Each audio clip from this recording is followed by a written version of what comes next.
ಮನೆಯಲ್ಲಿ ರವೆ ಇದ್ದರೆ ಖಂಡಿತ ಇದನ್ನು ಇವತ್ತೇ ಟ್ರೈ ಮಾಡಿ. ಇದಕ್ಕೆ ಎಣ್ಣೆ ಹಾಗೆ ಹಿಟ್ಟಿನ ಅವಶ್ಯಕತೆ ಇಲ್ಲ. ತುಂಬ ಸುಲಭವಾಗಿ ಮನೆಯಲ್ಲಿ ರೆಡಿ ಮಾಡ್ಕೋಬೋದು. ಹಾಗೆ ಇದನ್ನು ಗೋವಾದಲ್ಲಿ ಗೋವನ್ ಬಾತ್ ಅಂತ ಕರಿತೀವಿ ಅಥವಾ ಬಾಟಿಕಾ ಅಂತ ಕರೀತಾರೆ. ಇಲ್ಲಿನ ಅಥೆಂಟಿಕ್ ರೆಸಿಪಿಗಳಲ್ಲಿ ಇದು ಒಂದು. ಕ್ರಿಸ್ಮಸ್ ಟೈಮಲ್ಲಿ ಇದನ್ನು ಹೆಚ್ಚಾಗಿ ಮಾಡ್ತಾರೆ. ಹಾಗೆ ಟೇಸ್ಟು ತುಂಬ ಚೆನ್ನಾಗಿರುತ್ತೆ. ಇದನ್ನು ನಾವು ಎಷ್ಟು ದಿನ ಬೇಕಾದರೂ ಸ್ಟೋರ್ ಕೂಡ ಮಾಡಿ ಇಟ್ಕೋಬೋದು. ನಮಸ್ತೆ ಎಲ್ಲರಿಗೂ, welcome back to my channel. ಇದು ಗೋವಾದ ಅಥೆಂಟಿಕ್ ರೆಸಿಪಿ ಆಗಿರೋದ್ರಿಂದ ನಾನು ಗೋವಾ ಸ್ಟೈಲಲ್ಲೇ ಮಾಡಿ ತೋರಿಸ್ತಾ ಇದ್ದೀನಿ. ಇದನ್ನು ಬೇರೆ ಬೇರೆ ವಿಧಾನದಲ್ಲೂ ಸಹ ಮಾಡ್ಬೋದು. ಇವಾಗ ಈ ಗೋವನ್ ಬಾತ್ ಅಥವಾ ಬಾಟಿಕ ಮಾಡೋದಕ್ಕೆ ನಾನಿಲ್ಲಿ ಹಸಿ ತೆಂಗಿನಕಾಯಿ ತುರಿ ಅರ್ಧ ಕಪ್ ಆಗುವಷ್ಟು ಒಂದು ಮಿಕ್ಸಿ ಜಾರ್ಗೆ ಹಾಕ್ಕೊಂಡಿದ್ದೀನಿ. ಇದಕ್ಕೆ ಘಮ ಬರೋದಕ್ಕೆ ಒಂದು ಏಲಕ್ಕಿನ ಈ ರೀತಿ ಸಿಪ್ಪೆ ತೆಗೆದು ಹಾಕ್ಕೊಳ್ತಾ ಇದ್ದೀನಿ. ತುಂಬ ಅಂದರೆ ತುಂಬ ಚೆನ್ನಾಗಿ ಪರಿಮಳ ಬರುತ್ತೆ. ಇದಕ್ಕೆ ಈ ಏಲಕ್ಕಿನೇ ತುಂಬ ಹೈಲೈಟ್ ಅಂತ ಹೇಳ್ಬೋದು. ಇದನ್ನು ಜಸ್ಟ್ ಒಂದು ರೌಂಡ್ ಗ್ರೈಂಡ್ ಮಾಡಿಕೊಂಡ್ರೆ ಸಾಕು. ಸ್ವಲ್ಪ ತರಿಯಾಗೇ ಇರಬೇಕು. ನೋಡಿ, ಕೋಕೋನಟ್ ಪೌಡರ್ ಬರುತ್ತಲ್ವ, ಆ ರೀತಿ ಕಾಣಿಸ್ತಾ ಇದೆ. ಇದನ್ನು ಒಂದು ಕಡೆ ಎತ್ತಿಟ್ಕೊಂಡಿದ್ದೀನಿ. ಇವಾಗ ಅದೇ ಮಿಕ್ಸಿ ಜಾರ್ಗೆ 3/4 ಕಪ್ ಆಗುವಷ್ಟು ಸಕ್ಕರೆ ಹಾಗೆ 50 ಗ್ರಾಮ್ ಆಗುವಷ್ಟು ಬೆಣ್ಣೆ ಹಾಕ್ಕೊಳ್ತಾ ಇದ್ದೀನಿ. ಬೆಣ್ಣೆ ಇಲ್ಲ ಅಂದರೆ ತುಪ್ಪ ಹಾಕ್ಕೊಳ್ಳಿ. ಇವಾಗ ಇದಕ್ಕೆ 2 ಮೊಟ್ಟೆ ಹಾಕ್ಕೊಳ್ತಾ ಇದ್ದೀನಿ. ಇದು ಗೋವನ್ ರೆಸಿಪಿ ಆಗಿರೋದ್ರಿಂದ ಇಲ್ಲಿ ಸಹಜವಾಗಿ ಮೊಟ್ಟೆನ ಬಳಸಿನೇ ಮಾಡೋದು. ನಿಮಗೆ ಮೊಟ್ಟೆ ಇಷ್ಟ ಇಲ್ಲ ಅಂತ ಹೇಳಿದ್ರೆ ಮೊಸರು ಸಹ ಯೂಸ್ ಮಾಡ್ಬೋದು.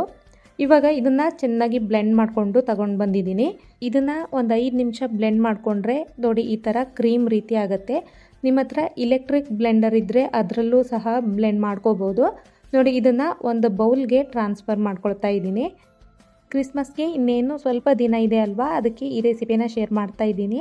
ಇವಾಗ ಇದಕ್ಕೆ ನಾವು ಗ್ರೈಂಡ್ ಮಾಡಿರುವಂತಹ ತೆಂಗಿನಕಾಯಿನ ಹಾಕ್ಕೊಂಡಿದ್ದೀನಿ. ಹಾಗೆ 1/4 ಕಪ್ ಆಗುವಷ್ಟು ಹಾಲನ್ನು ಹಾಕ್ಕೊಂಡಿದ್ದೀನಿ. ಇದಕ್ಕೆ ಇವಾಗ ವೆನಿಲಾ ಎಸೆನ್ಸ್ ಹಾಕ್ಕೊಳ್ತಾ ಇದ್ದೀನಿ. ಸುಮಾರು 2 ಟೇಬಲ್ ಸ್ಪೂನ್ ಹಾಕ್ಕೊಂಡಿದ್ದೀನಿ.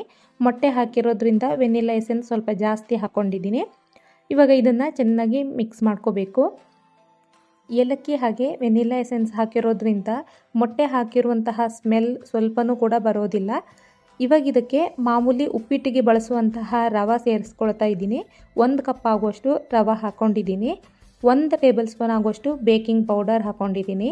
ಇವಾಗ ಇದನ್ನು ನೀಟಾಗಿ ಮಿಕ್ಸ್ ಮಾಡ್ಕೋಬೇಕು. ಯಾವುದೇ ಗಂಟಿಲ್ಲದೆ ಇರೋ ಥರ ನಿಧಾನಕ್ಕೆ ಇದನ್ನು ಮಿಕ್ಸ್ ಮಾಡ್ಕೋಬೇಕು. ತೆಂಗಿನಕಾಯಿ ಎಲ್ಲ ಹಾಕಿರೋದ್ರಿಂದ ಟೇಸ್ಟು ತುಂಬಾ ಚೆನ್ನಾಗಿರುತ್ತೆ. ನಮಗೆ ಕ್ರಿಸ್ಮಸ್ ದಿನ ಇಲ್ಲಿ ಪರಿಚಯ ಇರೋರು ಒಂದಷ್ಟು ಇಲ್ಲಿನ ಖಾದ್ಯಗಳನ್ನು ಕೊಡ್ತಾರೆ. ಅದನ್ನೆಲ್ಲ ತಿಂದು ನಾನು ಕೂಡ ಮನೆಯಲ್ಲಿ ಟ್ರೈ ಮಾಡ್ತಾ ಇರ್ತೀನಿ. ಹಾಗಾಗಿ ಈ ರೆಸಿಪಿನ ಇವತ್ತು ನಿಮ್ಮ ಜೊತೆ ಶೇರ್ ಮಾಡ್ತಾ ಇದ್ದೀನಿ. ನೋಡಿ, ಈ ಥರ ಗಂಟಿಲ್ಲದೆ ಇರೋ ಥರ ಚೆನ್ನಾಗಿ ಮಿಕ್ಸ್ ಮಾಡ್ಕೊಂಡಿದ್ದೀನಿ. ಇದಕ್ಕೆ ಜಾಸ್ತಿ ಹಾಲೆಲ್ಲ ಹಾಕೊಳ್ಳೋ ಅವಶ್ಯಕತೆ ಇಲ್ಲ. ನೋಡಿ, ಈ ಥರ ತಿಕ್ಕಾಗಿರಬೇಕು.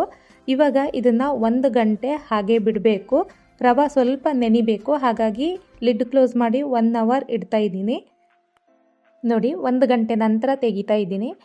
ಇದರಲ್ಲಿರುವಂತಹ ಲಿಕ್ವಿಡ್ ಕಂಟೆಂಟ್ ಎಲ್ಲ ರವೆ ಚೆನ್ನಾಗಿ ಹೀರ್ಕೊಂಡಿದೆ. ನಾವು ಆಗಲೇ ಇಟ್ಟಿರುವಂತಹ ಬ್ಯಾಟರ್ ಏನಿದೆ ಅದಕ್ಕಿಂತ ಇವಾಗ ಬ್ಯಾಟರ್ ತುಂಬಾ ತಿಕ್ಕಾಗಿದೆ.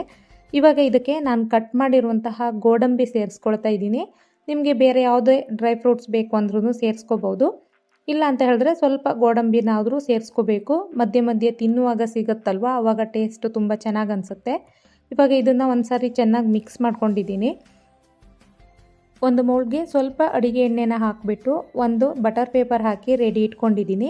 ಇವಾಗ ಈ ಕೇಕ್ ಮಿಕ್ಸನ್ನು ಹಾಕ್ಕೊಳ್ತಾ ಇದ್ದೀನಿ. ಇದಕ್ಕೆ ನಾವು ರವಾ ಕೋಕೋನಟ್ ಕೇಕ್ ಅಂತಲೂ ಕೂಡ ಕರಿಬೋದು. ಗೋವಾದ ಟ್ರೆಡಿಷ್ನಲ್ ಡಿಶ್ ಆಗಿರೋದ್ರಿಂದ ಇಲ್ಲಿ ಅದಕ್ಕೆ ಒಂದು ಹೆಸರಿದೆ, ಬಾಟಿಕಾ ಅಥವಾ ಗೋವನ್ ಬಾತ್ ಅಂತ. ಅದೇ ಹೆಸರಿನಿಂದ ಕರಿತಾ ಇದ್ದೀನಿ.